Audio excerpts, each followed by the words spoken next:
Welcome to this talk. We actually wouldn't need a video from Sylt to realize that democracy in Germany and the social cohesion is in danger. And this makes journalists and female journalists even more important that investigate and look into structures and see behind the scenes of parties and of our society. We're in trouble, and the situation of the press in Germany is dire. The rankings, the international rankings, are going down for Journalists Without Borders. There are more and more attacks on journalists in Germany when they cover demonstrations or protests. They get death threats, various threats. Their personal data is published, and more on the digital playing field, journalists are going to be more and more affected by various assaults. Female journalists, especially people of color, are at most in danger to become victims of digital violence.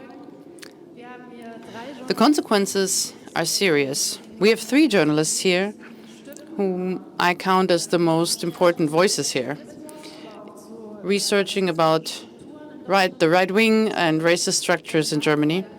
And all 3 also deal with violence against women and violence against women as a political strategy, because violence in the digital realm is a strategy that is not only supposed to silence individuals and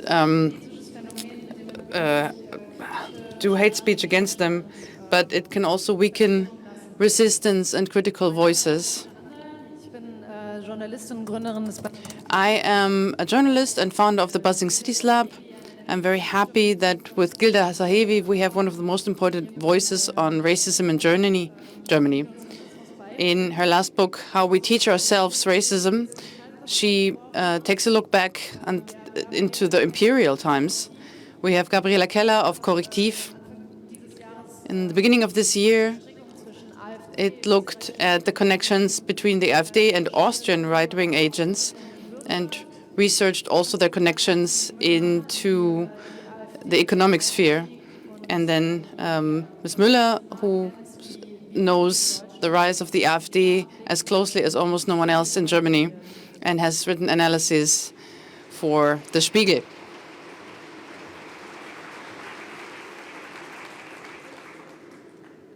Thank you for your great work. You're all affected by violence. You've all been threatened. So I'm going to ask you, starting with you, Gilda, what were your experiences? How do you experience digital violence? You're quite present in public. Well, first of all, thank you very much. Thank you for being here. It depends on the platform, honestly. On X, it's uncontrollable completely. I'm not even looking there anymore because since this platform degraded completely, I'm still posting. I only post to do screenshots for Instagram. That's my only reason to be on Twitter anymore. So I'm not looking at that anymore. I'm not interested in it anymore. Because at some point I noticed there's so much disgusting stuff that I need to leave. I can't look into it anymore. At Instagram, it's comparatively little. I like it that you can hide comments there without people knowing, and I do that quite consequently. And how I deal with it personally, I think we're going to talk about that later. But I realized that the most important thing is what politicians also do. When the Bild magazine wrote an article which was defaming me, I got a lot of dirt coming in. So if from above something comes in, then it really takes off. So when it's about threats or digital violence against women, female journalists have gender-specific threats or threats of rape or specific defamations. Do you also experienced that? Well, as a woman, first of all, I'm stupid. I think men hear that less than women. But then it's mostly go back where you came from, just go, pack your bags. I feel the combination is quite attractive for many people. Thank you. There are new studies, for instance, by the UNESCO that show the connection. Women that are affected by different discriminations are stronger affected and are attacked in different ways. Gabriela, what are your experiences with digital violence? Well, it depends. It's not a constant in my case, and it's not specific to different articles. There are certain topics which draw in a lot of negative hate mails or posts. On the one hand, everything that's around right-wing extremism, and I feel like it's stronger when it's about structural violence against women.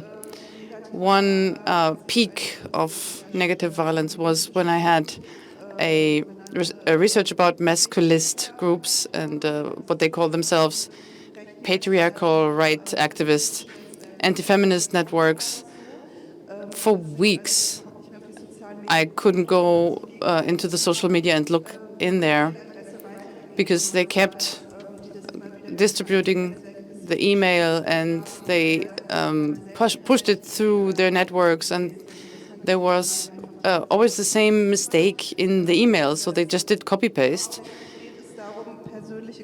It's mainly about undermining personal competence.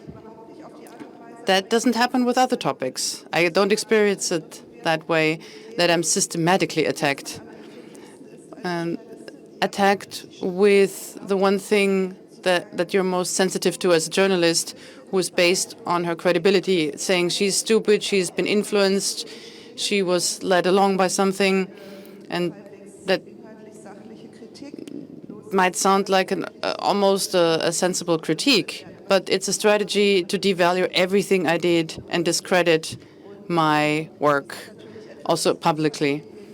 And that's something that you have to manage after work. There was another peak after our research. Most of you might have noticed about the secret meeting in Potsdam between the politicians of the AfD and right-wing extremists and others. And that was quite public. That drew a lot of attention. And that's, of course, something that within the circles that we're writing about is getting a lot of attention, and people are taking counter strategies. There, a lot of threats and violence happened, and also requiring litigation, right-wing statements. And we got some right-wing conspiracy bloggers running in front of our office who tried to take videos of us or trap us into an interview situation. So that's, you could say, that doesn't sound all that bad, but it's really detrimental to your work and in a significant way. Thank you. Ann-Kathrin, you are watching the AfD. You're also in contact with AfD politicians, female politicians. You're in this tight network. You're quite visible online, also in the media. How do you experience attacks? Well, I can agree to the speaker before me. It's quite similar. I don't have the racist components that Gilda is experiencing. It's actually a lot about how I look. Rather wishes of rapes or threats of rape rather than threats of violence, even though those exist as well. And I experienced offline threats of violence. And for a specific investigation, it's more, but specifically right-wing influencers, they tag you one time more, or they try to lead it somewhere. You might know Don Alfonso. He also did that at some point. It's a bit more calm nowadays, I feel, but others continue that. There are different groups of the AfD who keep trying it. There are posts with my photograph where They also try to brand me in alternative media as an opponent, and they take the most ugly photo that they can find with a funny article about me. All these things happen. And the problem is it costs a lot of time because you have to monitor it to a certain degree. Is that dangerous? Is it going up or down? Is there something you might want to go to the police with or go to legal with it? All those are things that you don't see, and they take time away from doing research, from doing my work. And I try to avoid that I have to deal with this the whole time and would not have the time to research and find things out that they don't want to have public. That's actually invisible care work, isn't it? The reflection upon oneself. What does that do to you when you have to read comments, thousands of them, that attack you as a person, that criticize your research, criticize you as a woman? What feelings do arise and how do you deal with them? Well, I'm not talking about that publicly. I'm going to describe it a bit, but for that very reason, because I don't want to show anything to the people that do this. They shouldn't know me. They shouldn't know my feelings. So I have my own way of dealing with it. When I see something, I notice it triggers me in the moment when I believe anything of what that person writes, when they say like, you didn't research correctly, da-da-da. And I can differentiate quite well between projection or if there's anything behind it. And 99% of those comments are projection. That means it has nothing to do with me, with my skills, with my looks, with my gender, nothing. And that's not interesting to me. That doesn't touch me. It might trigger me in the first second, and then I know there's something within myself. By the way, these people really helped me to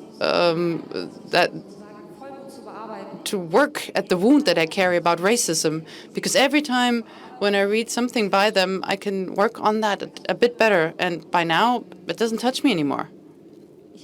And that's why I have a different way of dealing with it, but I feel rather amused sometimes. Of course, it's something different. If it's concrete threats, that's a different story. But that heap of intimidation and they want you to do nothing anymore, I rather have a feeling, well, bad for you, yeah.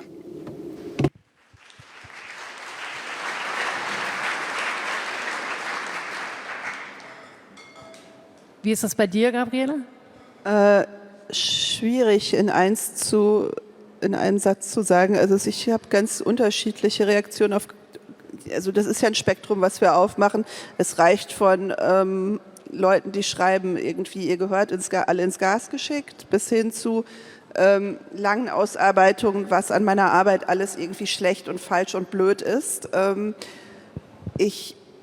es wirklich Beleidigungen sind, die offensichtliche Beleidigungen sind, mit Schimpfwörtern, mit Unflätigkeiten, finde ich das eigentlich relativ leicht wegzudrücken, weil ganz offensichtlich eine Unflätigkeit und keine inhaltliche Auseinandersetzung ist. Mit diesen pseudo-inhaltlichen Kritiken, wo dann halt also es ist ja häufig auch geschlechtlich markiert, ne? Also es wird Frauen nicht zugestanden, in der Öffentlichkeit eine Stimme zu haben. Bei Menschen mit migrantischem Hintergrund ist es noch stärker, da ist doppelt nicht angemessen empfunden, dass man sich in der Öffentlichkeit äußert. Dieser öffentliche Raum, das geht ja darauf hin, wir sollen die Klappe halten. Und es zeigt sich auch immer so in diesen geschlechtlich markierten Formulierungen. Die Trulla hat das und das, diese Dame macht so und so. Also geht es darum, dass man irgendwie weiblich ist. Ich finde, dass es leicht ist, ein paar Sachen wegzuklicken, wenn es tatsächlich geballt kommt. Es ist tatsächlich nichts, was so also es macht irgendwas mit einem. Also ich kann es jetzt gar nicht in Worte fassen, was es macht, aber es macht irgendetwas. Und ich glaube, es ist auch irgendwo mal wissenschaftlich erwiesen worden, wenn man 5 negative Statements gelesen hat über sich selbst, dann braucht man danach, keine Ahnung, so und so viel Positive wieder, um dann wieder so auf ein Level zu kommen. Es ist einfach ein sehr unangenehmes Gefühl und ich kann schon sagen, dass bei mir dieser Gedanke häufiger mal ist, ja, kann ich vielleicht andere Themen recherchieren, wo man das in der geballten Menge nicht bekommt. Ich versuche das dann immer aktiv zu bekämpfen, weil das ja genau das ist, was Sie erreichen möchten. Aber natürlich ist es massiv unangenehm. Man wird persönlich in Frage gestellt. Also ich bekomme auch Briefe, die dann immer an mein ganzes Chefkollegium gerichtet sind, also an Geschäftsführung, an Chefredaktion. Es wurden Pressekonferenzen schon veranstaltet, die nur zum Thema hatten, wie schlecht meine Recherchen sind und wie falsch von diesen Akteuren.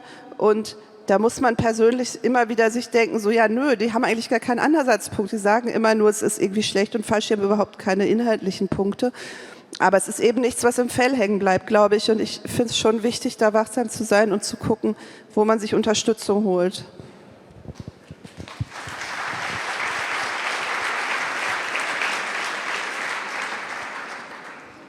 Ja, grundsätzlich ähnlich. Ich würde sagen, Humor hilft. Also wenn dann mir Leute schreiben, wegen der Müller kündige ich jetzt mein Abo und dann immer die Chefredaktion CC gesetzt ist und dann fragt man irgendwie bei 3 Beispielen mal den Leserservice, ob die Damen oder meistens Herren überhaupt ein Abo hatten, dann hatten sie halt meistens keins.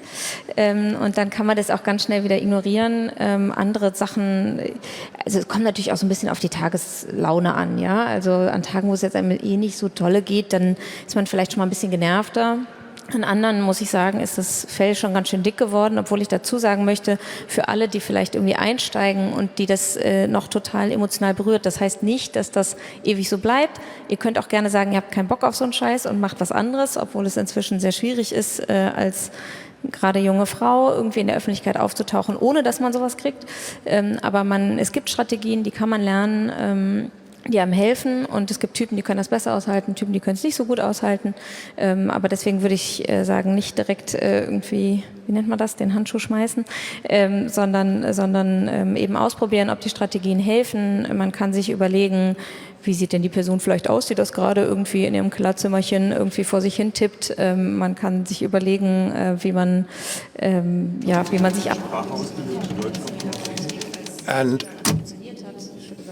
when Twitter was still working, there was this issue that colleagues had cat video accounts,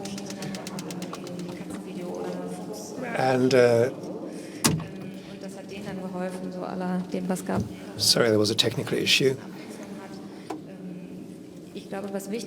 I think what's important is if you have people around you, enge Familie oder Freunde sind. Maybe not people that are very close to you, like family and close friends who might be worrying about you, which is even more stressful, but a colleague maybe, someone from the same industry, from the same profession. It's good to have someone behind you, and there are initiatives that you can turn to. You can talk about safety standards. Before I made public that I would be reporting about the right extremist populist AfD party, I made sure that my accounts were more secure than they were. I checked what people could find about me online. So I was prepared before I went in. And if you are unprepared, then there are people that know how to deal with this. It is all dark. It's terrible that this is the reality in Germany in 2024. But let's not throw in the towel.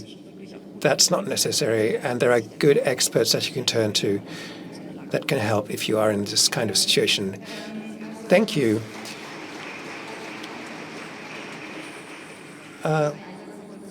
Maybe another sentence. What does help me is a kind of childish resistance. If I consider why are people doing this, what is the meta level here, what's the strategy? And if I know what the strategy is, in particular, it's women with a migration history. They want to silence these people. So these are the people that they want to silence. And I'm just going to say, no, I won't let you do that. And then I can cope. Yes, just to add what Ann-Kathrin just said, you notice that we deal with it in different ways, and I think it's important what you just said. Getting help is not a sign of weakness, but of strength. So to be able to assess what you need to know yourself, to know where you can turn to, these different approaches don't mean that you are better or worse in dealing with it, but maybe you are just at a different stage. And most importantly, it's not about understanding why does this weaken me so much, or why does this hit me so much. It's about getting help at that point. So these people that attack you in this way, they try to give you the illusion that they have power over your life, but they do not. So you take back that power by dealing with it, or by talking about it, or by getting help. But mainly, you know that you are not the victim. You decide how to deal with it, not these people out there that attack you.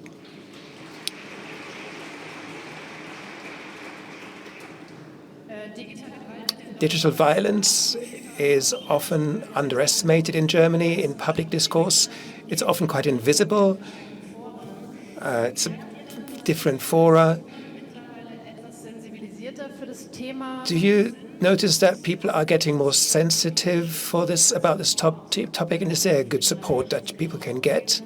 Gilda, you work as a freelancer, which is a special situation. Maybe you can start.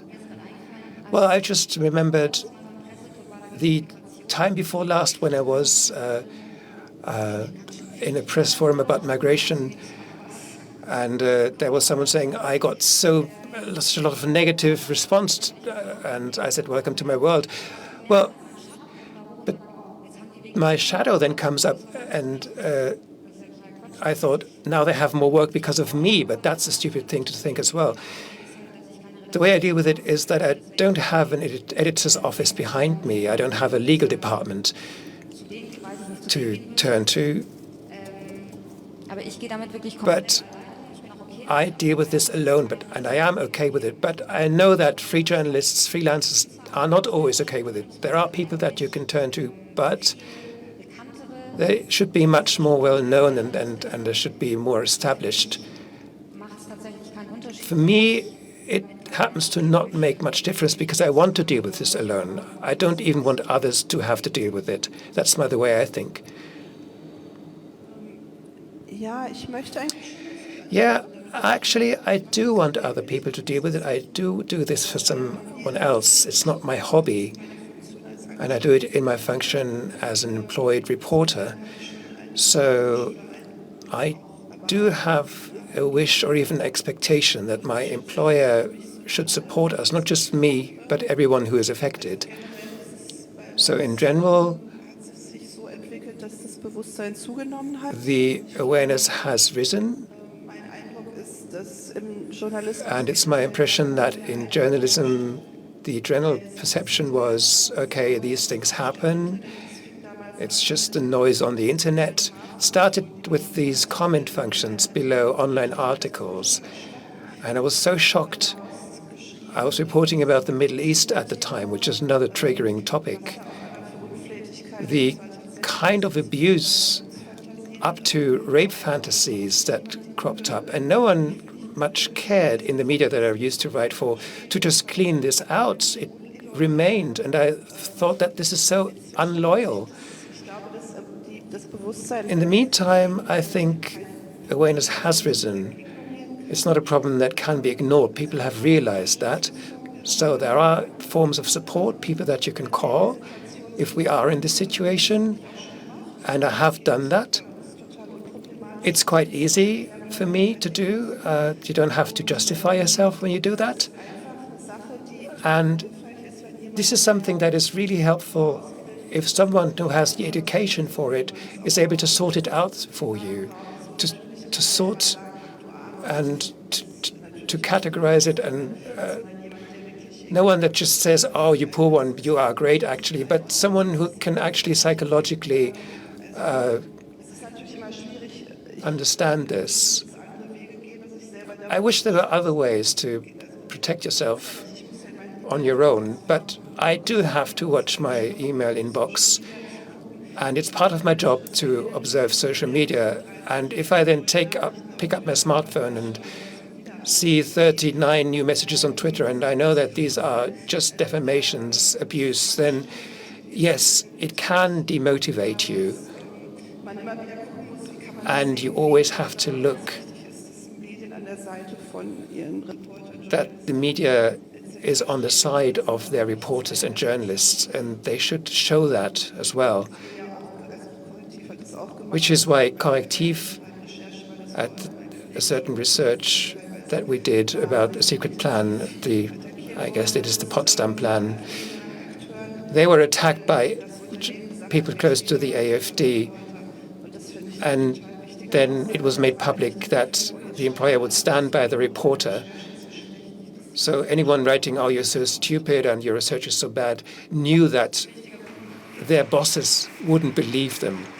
That is an important point.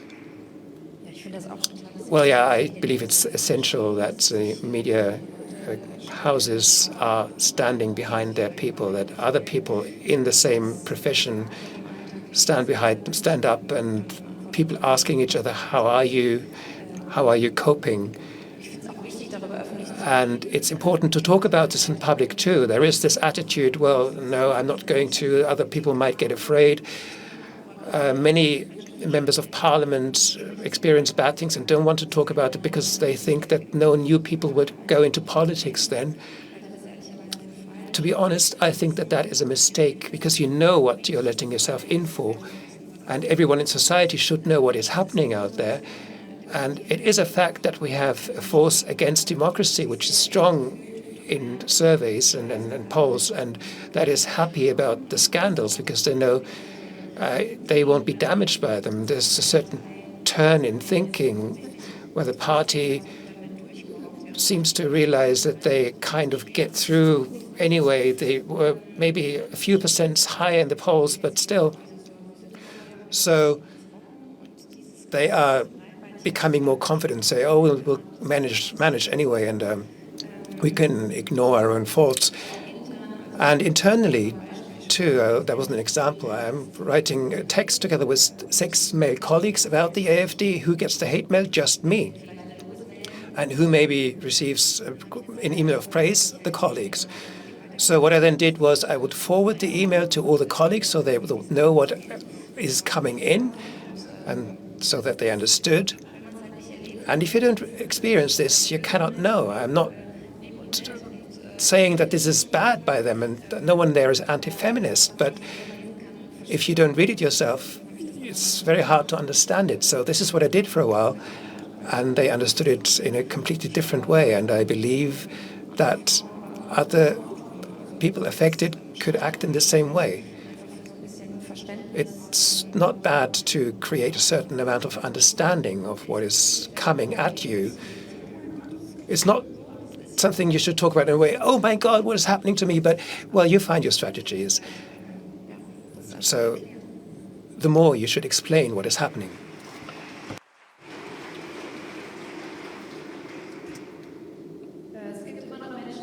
There are still people which think that in the year 2024, when you get such digital death threats or hate speech, and that you can just go to the police and then the police takes care of it. What are your experience about that? Did you ever walk down that path? Actually, I think you should randomly send this to men. I would be surprised what would happen then. I'm actually thinking about that. I never went to the police, no. The first thing that happened is that there are anti-regime, that the people who are criticizing the Iranian regime are attacking me preferably. And after the 7th of October, there was a concrete death threat. A person said, I'm not quite sure what, I'm like an agent of the Mossad. That's why I'm not a civilian and I could be shot. Therefore, I know where that person is and that they have a gun, apparently. So we discussed it, and I had a feeling that I didn't want to do it because I don't want to have the slightest hint of a connection to that person. That's just me, you know. Again, it's very important to report to the police. It's just my specific case. I don't want no connection, no paper trail, nothing digital, nothing to this person. No karmic connection to this person. And that's why I have no experience whatsoever with the police regarding hate speech. But I don't even know if I would trust the police. I wouldn't do that. Me, being me, I mean, I would have to do that myself personally. I don't have a legal team or a council of sorts, and I don't trust the German police. It's just like that.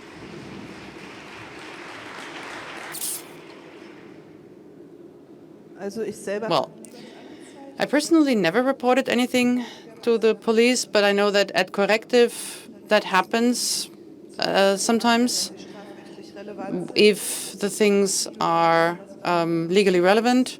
I never noticed that anything came about doing that. Maybe I just don't know about it, but that's my impression. If you report to the police, you commit a formal act. It's a formal action. You enter this into some sort of internet form. I'm not sure if they even investigate. My impression is they don't. That's not that much. And I think it's important to do it, because then at least it is somewhere.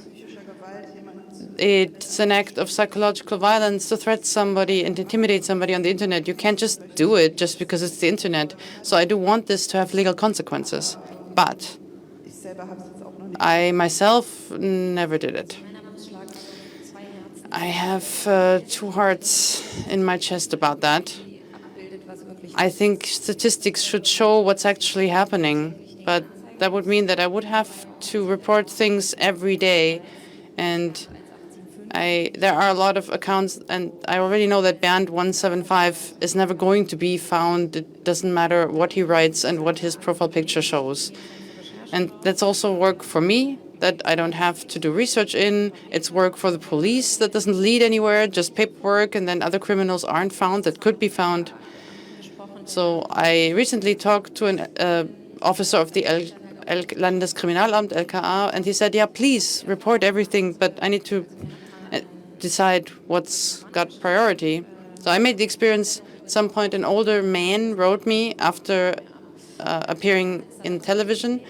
By the way, after appearing in television, it's always more. It's a multiplicator, you notice that. And he wrote me, he wants to beat me up, but he also wants to carry the consequences. And I thought, all right, it wasn't his real name, but there were some hints in the email where he was from. It was quite a long email. And I reported that to the police. And after 3 months, I asked them, did anything happen? And they said, you still need to send us the header of the email. And I was like, hey, that was part of the attachment. And then they were like, yeah, we didn't see that, sorry. And then they did something, apparently, not that anything reached me in any way. That was like a year later, there was a sheet of the prosecutor and an email, and also from him where he complained, and it wasn't all that bad. No threat or wish for violence. But the last sentence was, I hope in this email you find nothing that you can report to the police, which means he did get mail or some sort of financial punishment. So at least he wrote the email slightly differently afterwards. But that's not the best outcome. I would have liked to be informed what happened, what was the outcome. But recently I also made a good experience. The police approached me and said that in the course of a project, they looked through some hate comments against women, and they found something. But since I'm not a public person, I would need to sign the report myself.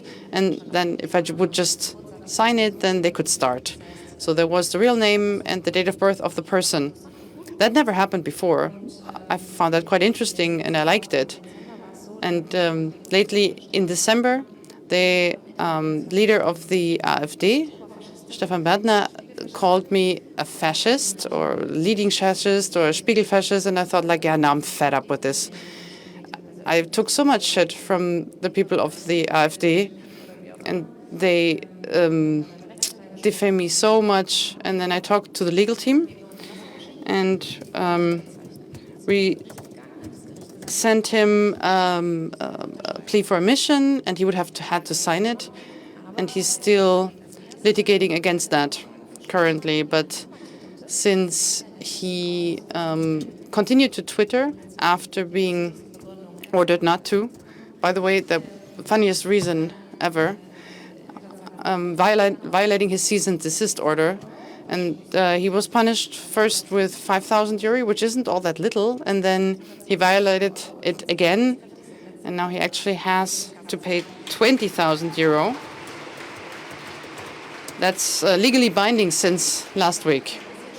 And at least we have a bit more taxes coming in, which I like. And he called in Twitter he asked others to call me a fascist, and I reported that to the police as well.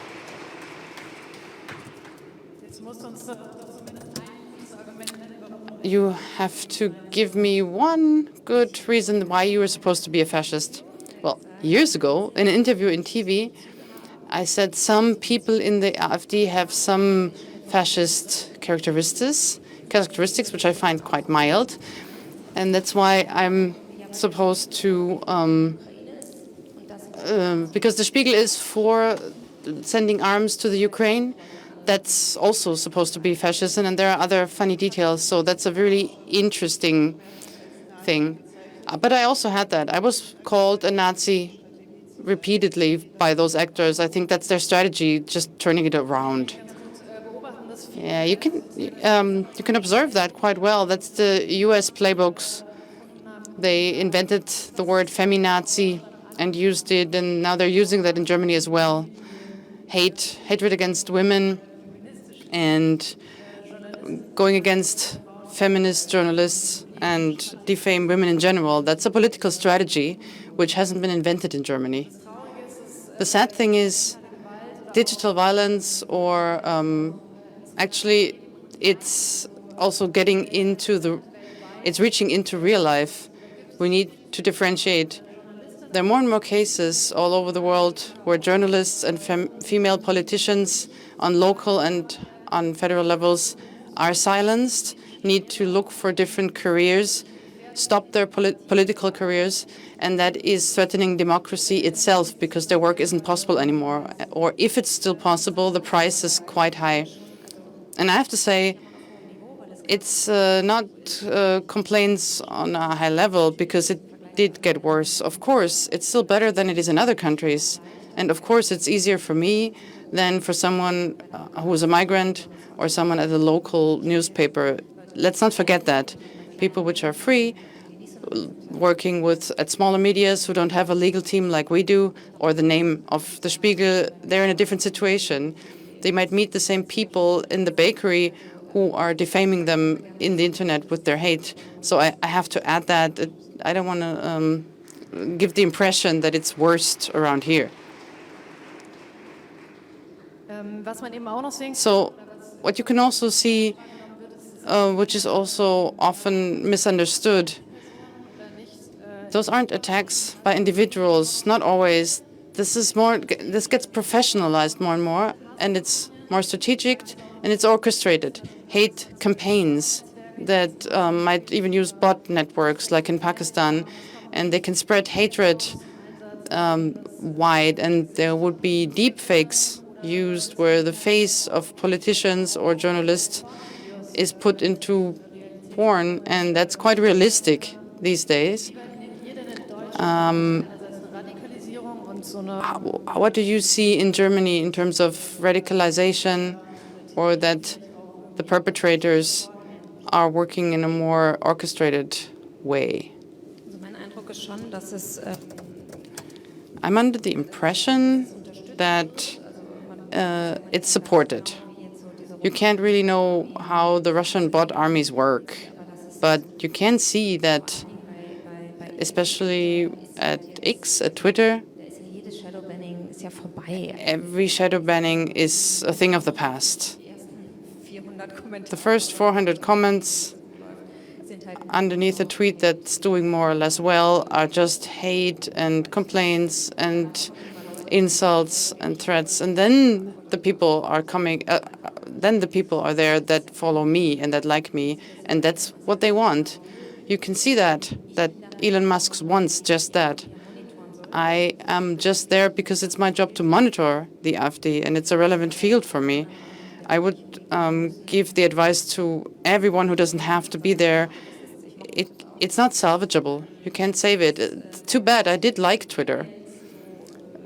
With some emails, like Cornelia just described it, that things come several times, or that somebody uses distribution, or that you get a link to a YouTube video where is everything at the bottom, or that the media close to the AfD do some sort of text about that, then the comment isn't all that funny anymore. You can see it there, but I think so strategically as you described it, it's not yet. Please don't give them any ideas. Also mein Eindruck ist, well, my impression is that it is getting more and more professional. Hatred, ever since Web 2.0, that's like maybe 15 years ago, the hatred is there. But I'm under the impression that this spontaneous thing that people, there seem to be a large amount of people that are really enjoying it to say things which are hateful and insulting towards people which are public, and especially towards women. That's a fact. That you use this as a strategy, that there are certain people who use it as a political instrument. And what you said, there are certain key actors again and again. And we could see that. And the people wrote it in their email that they were asked by that and that person to write me, and that they're going to do this, and that they find it quite important. And 60 other people as well. That this is being used. I could also see this after our meeting in Potsdam, that certain actors of the AfD put fire into those flames. Beatrice Stork put our address onto Twitter and spread it. This is not a secret. It's in our impress.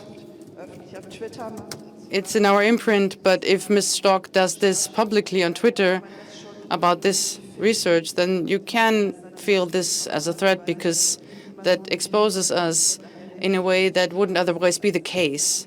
So yeah, I do notice that this is being used as a tool, and I think I'm the one out of the four of us that is least present in social media and presents herself in the public sphere, and that's a conscious decision, a conscious choice, because I'm not holding back in my research. I write critically, as hard as possible, but I don't need to do this in the social media in addition to that, especially when I put my research online.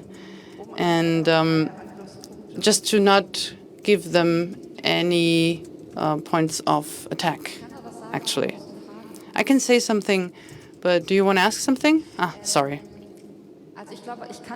I can't quantify it, if it got more or not, but I find what I notice is that Elon Musk did something, obviously, that influences this, that it gets more and more. And what you also notice, look at the Sylt story. All the politicians said, that's disgusting, and they judged this harshly in public. And there was a digital hounding of people. So how politicians write influences what happens on the internet. And now think about how migrants are talked about constantly, not just in one weekend. The way how politicians talk, it's normal that those things are everywhere. In the media, in the news, everything is full of it. Men with knives, women with hijabs. a few years ago. It got more and more extreme, and neuroscientists also prove that this influences how we experience things and feel and what we believe we can say. And if you have a society which accepts it as normal, that this is how people are talked about, how women are talked about.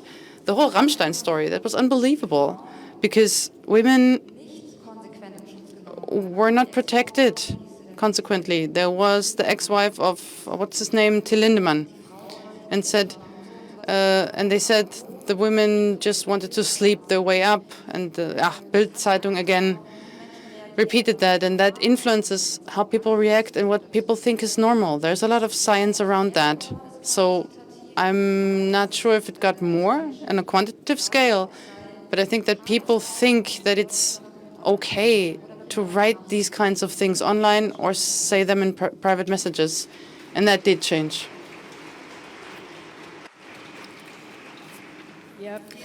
Yes, thank you. And yes, I believe that neither racism nor misogyny are phenomena that only arose with the Web 2.0, and sadly they won't go away either. We have 10 minutes left, and we will take a few questions from the audience, if you have any.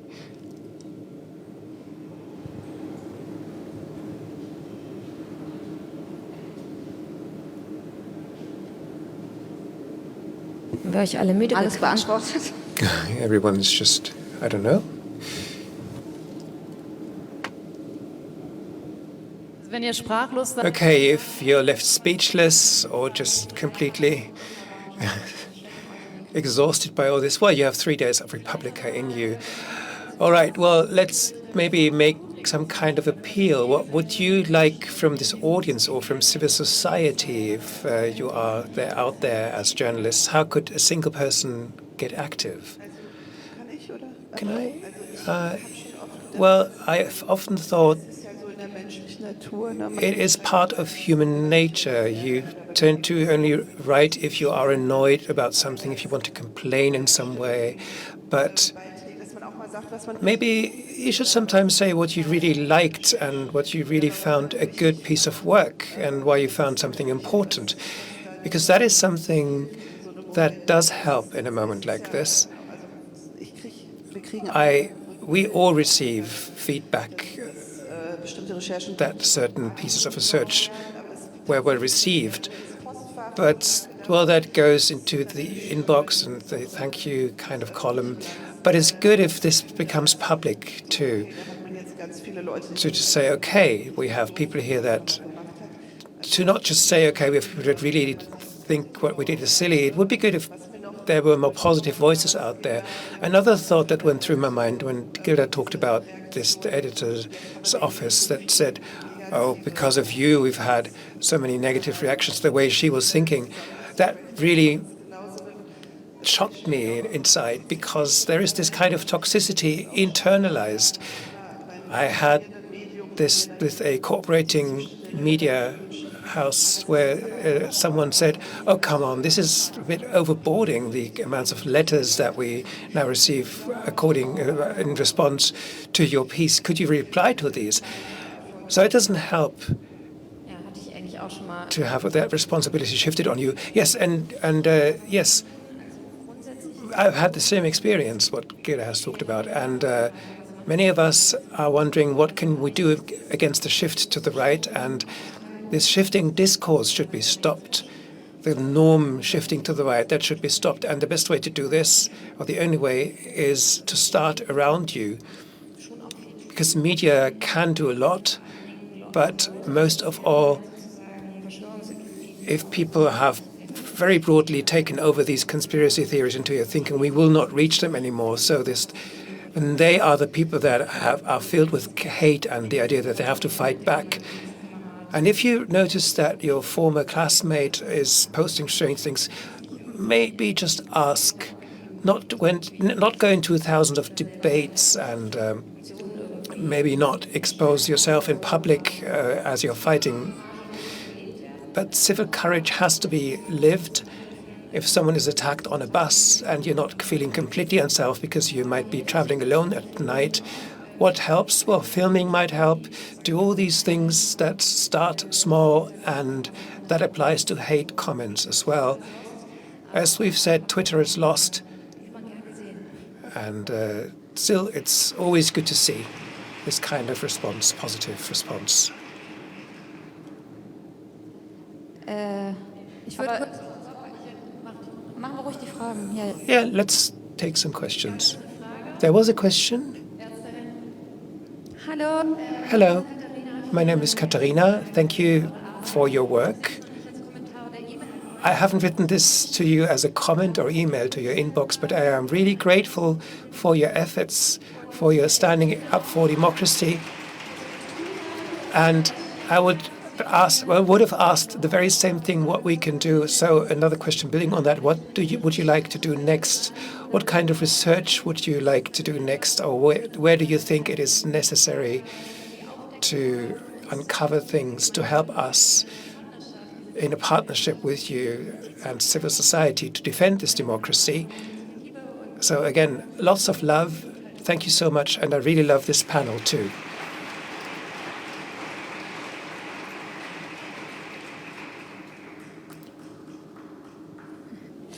Vielen, vielen Dank. Thank you so much. It's very kind. I believe that this year I only do reporting on the AfD party, and that's okay. There's a lot happening in the party. It's interesting how they are fighting amongst each other because you find out certain things. So I'm sure that there'll be a few more texts on that. For me, it's kind of open. I have a few things that I would like to investigate. Maybe the AfD will play a role until the elections, but I would like to do something completely different too. I have published a large piece of research, and that is a great moment because you can then stop and think and see maybe what you would like to think of next. Well, the AfD is something I try not to deal with. I do like to work around the other parties because my beef is mainly with them. And then I wait what comes towards me. Something very different is this catastrophic health system. But I'm pushing that. I'm postponing that. There were more questions in the front row, I think, or near the front. Hi. Thank you so much for this panel, because I think it's such an important insight into this phenomenon and the disgusting methods that you have to live with. It's interesting for us to perceive, but this is your everyday reality. So thank you so much for that insight. My question is about, or directed at the young generation perhaps, or about the exchange. How often do you have the opportunity to exchange with younger journalists who, of course, perceive quite directly how opinions are shifting? And have you made the experience that these young colleagues are kind of intimidated from working this way, and can they prepare in some way this growing of the thick skin, maybe seek legal help or something? So are there any efforts to help younger people explicitly, younger colleagues in journalism? I will start. Yes, we do have visiting groups a lot, and I then enter into a dialogue, and this does come up as an issue. I think it is very important. So I have said before that this is becoming more, journalism is becoming more female too. And then the backlash from the other side, of course, comes. So this is an issue that young journalists should prepare for. And that's why it is so important that there are help offerings available. There are sites that give you an overview. There is a codex. And I do hope that this is going to be talked about in journalists' schools. I don't have much of an insight there. Reporters Without Borders are doing a lot. And these are people that you can turn to and ask for other people to ask as well. Yes, and I think there are other reasons not to go into journalism. It is a very stressful but also very important job. and important that young people are going to come and join that profession.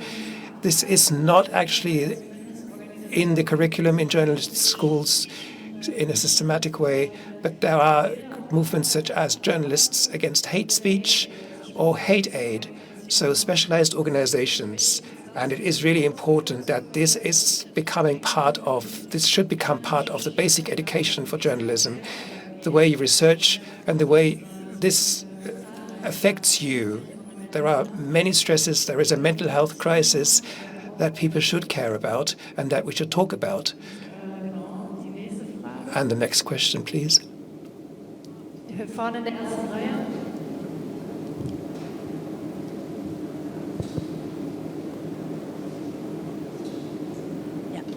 Hi. Hi, my name is Nora, and I wanted to ask, what actually gives you strength? How can you keep up? Katharina Nockhund said that she posts cake photos using the hashtag #CakeFacts. So what does give you strength? Chocolate.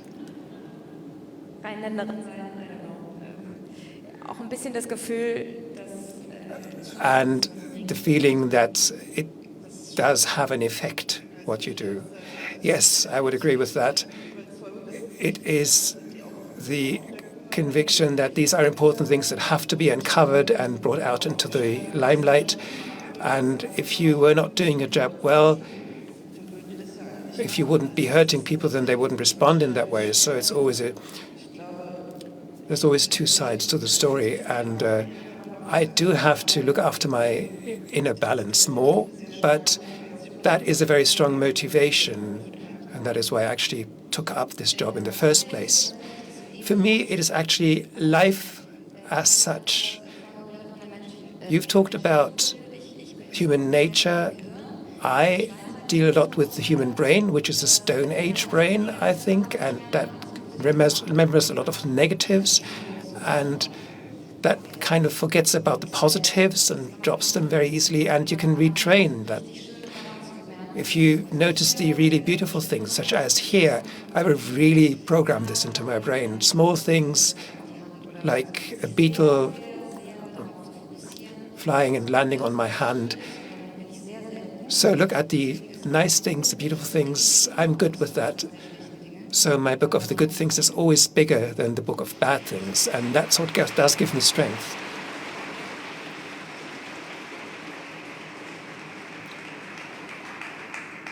Ich würde sagen, I would say that this is the perfect closure, and a positive one too, about the problems and challenges of the hate and violence and the stresses. So thank you so much to you for your work, and thank you to you in the audience for your interest at Republica, and thanks to you, Sonja. Thank you.